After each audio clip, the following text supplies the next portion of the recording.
total na noon naman si Inday, nandoon si Bato, nandoon si Bongo. Palit-palit sila bantay kay Historieta.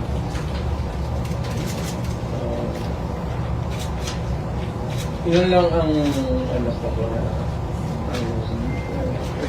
parinig ko lang rin sa lahat ng mga lumad na pabubur sa buong Pilipinas na sabagay yung kayong nasa lowland areas na naintindihan na yung proseso yun ng Kongreso. We cannot question their authority. May investigation.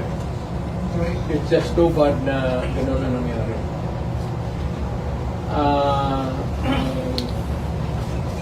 May brat ng isa na abogado kasi yung tatay ni Julieta